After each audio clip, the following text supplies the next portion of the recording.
नमस्कार, मैं डॉक्टर आशाराम भार्गव। आज हम घनानंद के पदों की व्याख्या करेंगे।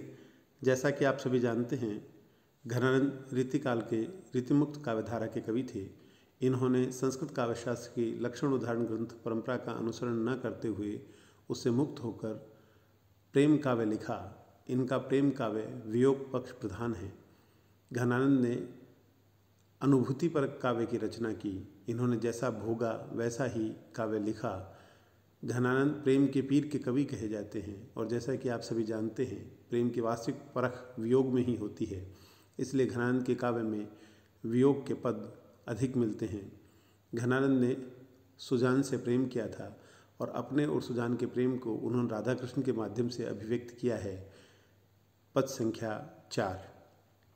निस्दों से खरी उर्मांझ अरी, छवि रंग भरी मुरी चाहन की, तकी मोरन त्यों चख ढोरी रहे, ढरिगो ही ढोरनी बाहन की, चट दे कटिपे बड़ी प्राण गए, गति सोमति में अवगाहन की, घन आनंद जान लखी जब ते, जक लागी मोहि कराहन की। वियोग की 4 अवस्थाओं में से पूर्व राग की अवस्था वह अवस्था होती है जिसमें व्यक्ति को पहले का प्रेम याद आता है। इस पद में घनानंद को सुजान का देखना याद आता है। जब सुजान ने आगे बढ़ते हुए पीछे मुड़कर देखा और देखकर फिर जब वो आगे बढ़ गई, घनानंद को वह छवि याद रहती है और उसी छवि का जिक्र करते हुए घनानंद कहते हैं, घन आनंद जान लखी जब ते। घनानंद कह रहे हैं सुजान, जान अर्थात सुजान को, लखी जब ते देखा जब से, जक लागी मोहि कराहन की। जक लगी हुई है, रट लगी है मुझे कराहने की, अर्थात मैं कराह रहा हूँ और कराहने की रट लगी हुई है। घनानंद कहते हैं, निस्दोष खरी रात दिन, उर मांझ अड़ी, उर अर्थात हृदय, मांझ मन में, अड़ी मन अरी है, अड़ी है, छवि, छवि अर्थात रूप, रात दिन वह छवि अड़ी हुई है। यहाँ छवि के संदर्भ में खरी शब्द आया। खरी का तात्पर्य होता है उत्कृष्ट। वह उत्कृष्ट छवि रात दिन मेरे हृदय में अड़ी हुई है। छवि कौन सी, वह कौन सा रूप? वह कहते हैं रंग भरी मुरी चाहन की। रंग अर्थात होता है प्रेम, प्रेम से भरी हुई मुरी अर्थात मुड़ने की, चाहनी माने मुड़ना चाहने की स्थिति थी, जो मुड़कर देखने की स्थितियाँ थी। वह स्थिति, वह छवि आज भी रात दिन मुझे याद है, उर में अड़ी हुई है। वे कहते हैं, तक मोरन त्यों चख ढोर रहे। तकी अर्थात देखना, मोरनी अर्थात मुड़ना। जब सुजान ने मुड़कर देखा तो चख ढोर रहे। चख अर्थात नेत्र, ढोरी रहे अर्थात ढुलक गए, ढल गए, साथ हो गए या पीछे लग गए। तो सुजान ने जब मुड़ के पीछे देखा तो सुजान के इस देखने के साथ घनानंद कह रहे हैं कि मेरे नैन भी साथ ही ढुर गए, बह गए, पीछे हो गए। केवल नैन ही नहीं, घनानंद कहते हैं ढरिगो ही, साथ ही हृदय भी ढल गया, हृदय भी बह गया। ढोरनी बाहन की, हृदय किस प्रकार बहा? ढोरनी अर्थात ढर्रे पर, बाहनी अर्थात बहना, प्रवाह। तो वो कहते हैं चख मोर नित्यों, उनके मुड़कर देखने की जो स्थिति थी उस पर मेरे नैन भी बह गए, हृदय भी बह गया। और तभी चट दे कटिपे बड़ी प्राण गए। चट दे अर्थात शीघ्रता से, कटिपे अर्थात कमर पे, कमर पर शीघ्रता से जोर देकर बड़ी प्राण गए, बढ़ गए।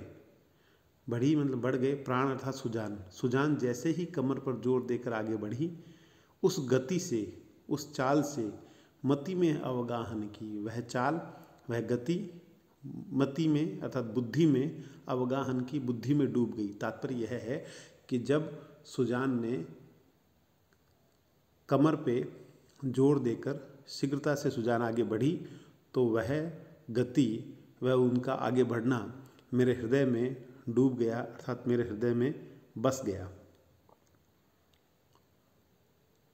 मेरी बुद्धि में बस गया। घन आनंद जान लखी जब ते। घनानंद कहते हैं जान लखी, सुजान को देखा है जब से, जक लागी मोही, रट लगी हुई है मोही, कराहने की अर्थात कराहने की।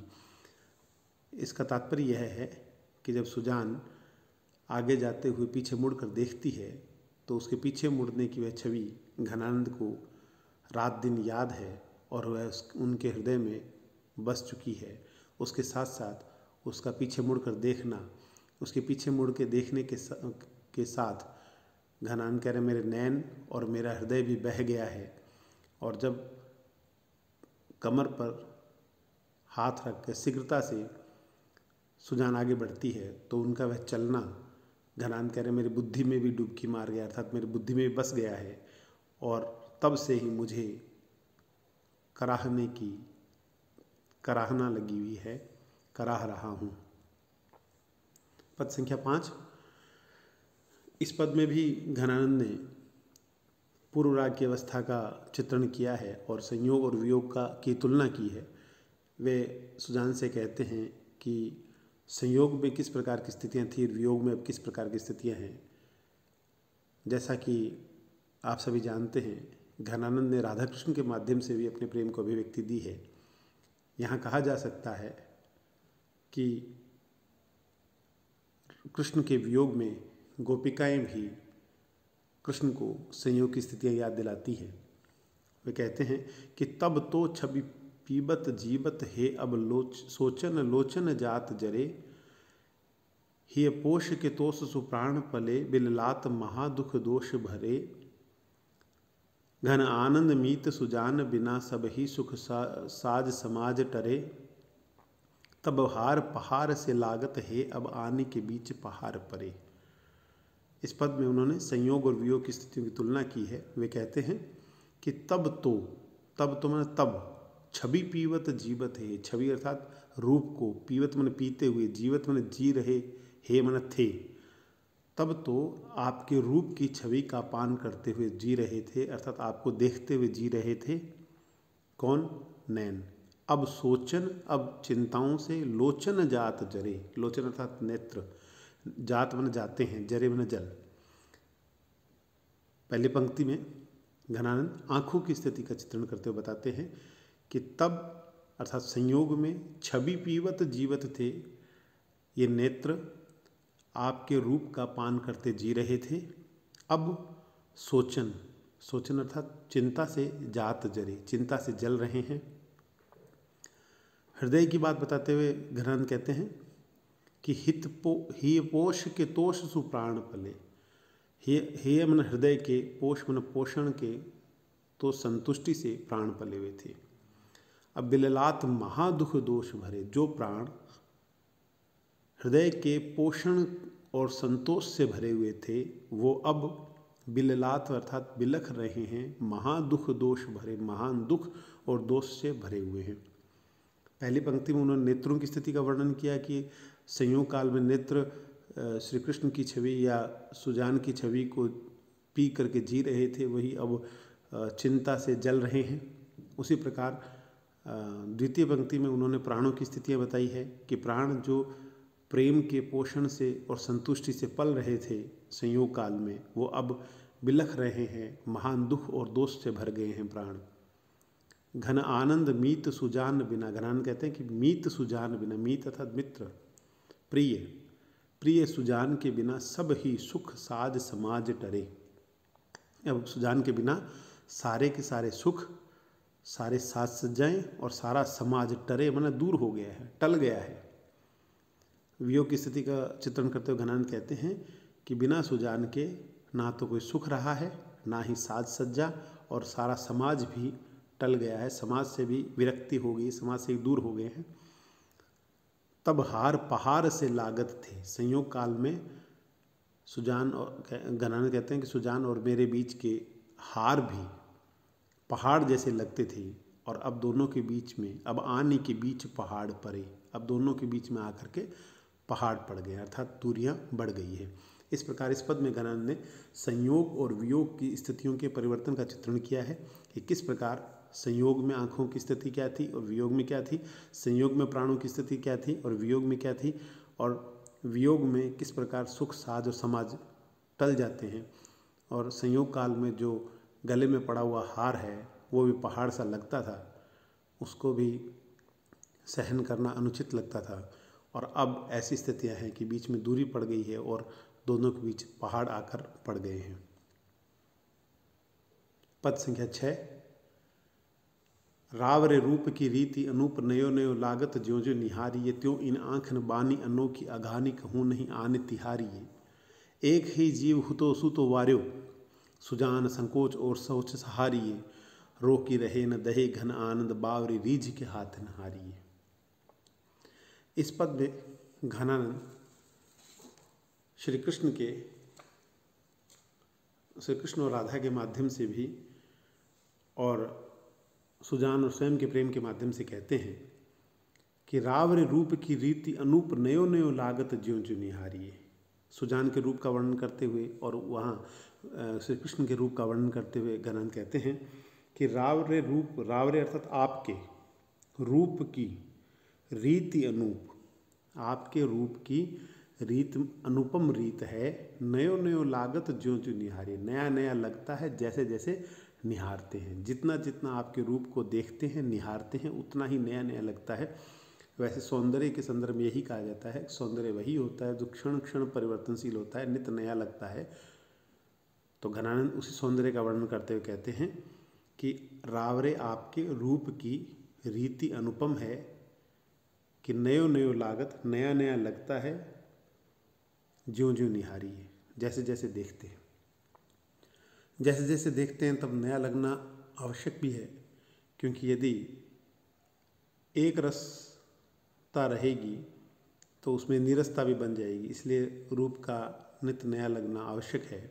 घनानंद आगे कहते हैं त्यों इन आँख न बानी अनोखी, वो कह रहे हैं इसी प्रकार इन आँखों को, बानी अर्थात आदत, अनोखी, वो कहते हैं मेरी इन आँखों को भी एक अनोखी आदत लग गई है। अघानी कहूँ नहीं, अघानी माने तृप्त होना, तृप्त कहूँ नहीं होती, कहीं नहीं होती। आनी माने शिवाय, तिहारी, तुम्हारे सिवा मेरी आंखें कहीं भी तृप्त नहीं होती। अर्थात तुझे देख के ही चैन मिलता है, तेरे छवि को देख के ही चैन मिलता है। श्री कृष्ण के संदर्भ में कहते हैं कि एक ही जीव हुतो सुत वार्यो, वे कहते हैं एक ही जीव था, हुतो मन था, सो तो वार्यो, एक ही जीव था, एक ही मन था, जो तो तुम पर वार दिया। सुजान संकोच और सोच सहारिये, अब सोच अर्थात चिंता और संकोच के सहारे ही जी रहे हैं। इसका एक अर्थ यह भी कहा जाता है कि सोच और संकोच को संभालना अब तुम पर ही है। यहाँ सूरदास की पंक्ति भी याद आती है। गोपिकाओं को समझाने जब उद्धव आते हैं तो गोपिकाएं उद्धव से कहती है, उधो मन नाही 10-20, इक हूँ तो सो गयो श्याम संग कौन आराधे ईस। वो कहती हैं एक ही मन था जो श्याम संग चला गया, या घनानंद भी वही बात कहते हैं। गोपिकाएं कृष्ण को और घनानंद सुजान को कहते हैं कि एक ही जीव हूँ तो, एक ही जीव था, सो तो वार दिया। सुजान संकोच और सहारे, संकोच तुम्हारे संकोच और सोच के सहारे से ही रोकी रहे न, वे कहते हैं रोके पर भी नहीं रहती, दहे मन जल रही है घनानंद। घनानंद कह रहे हैं कि रोकने पर भी नहीं रह रही स्थितियाँ, दहे मन जल रहे हैं घनानंद। बावरी रीझ के हाथ नहीं आ रहे, बावरी रीझ अर्थात होता है चाहत, मोह, बावरे मोह के हाथों हार गए हैं। इस प्रकार इस पद में भी घनानंद प्रेम के हाथों, रीझ के हाथों अपनी व्यवस्था का चित्रण करते हुए कहते हैं और श्री कृष्ण के और सुजान के सौंदर्य का वर्णन करते हैं और अपनी आँखों की स्थितियों का भी वर्णन करते हैं कि जिसमें वे आँखें अनन्यता और एक निष्ठा से उन्हीं की अपने प्रिय की छवि को ही देखना चाहती हैं। इस प्रकार घनानंद के इन पदों में प्रेम की, वियोग की सार्थक अभिव्यक्ति हुई है। धन्यवाद।